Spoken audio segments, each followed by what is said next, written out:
পশ্চিমবঙ্গে প্রথম দফা চূড়ান্ত ভোটার তালিকা প্রকাশিত হয়েছে গত শনিবার। এই আবহে আগামী 9ই মার্চ দুদিনের জন্য রাজ্য সফরে আসতে পারে নির্বাচন কমিশনের ফুল বেঞ্চ। তারপরেই কি ঘোষণা করা হবে ভোটের দিনক্ষণ, তা নিয়েই শুরু হয়েছে জল্পনা। এর আগে গত মাসে ভোট মুখে অসম, পুদুচেরি, তামিলনাড়ুতে গিয়েছে কমিশনের ফুল বেঞ্চ। এবার তারা আসতে চলেছে পশ্চিমবঙ্গে।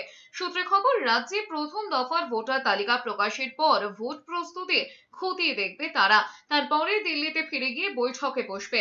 কমিশন জানিয়েছিল, শীর্ষ আদালতের নির্দেশ মেনে সম্পূর্ণ তালিকা প্রকাশের আগে ভোট ঘোষণা হতে পারে রাজ্যে, যদিও তা শেষ পর্যন্ত হয়নি। রাজ্যের মুখ্য নির্বাচনী আধিকারিকের দফতর আসন্ন বিধানসভা ভোটের আগে নতুন করে বুথ বিন্যাসের পরিকল্পনা বাতিল করার কথা জানায়।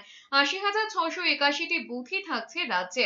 ভোটার তালিকার বিশেষ নিবিড় সংশোধনের কাজ শেষ না হওয়ায় বুথ বিন্যাস করা হবে না বলেই জানানো হয়েছে।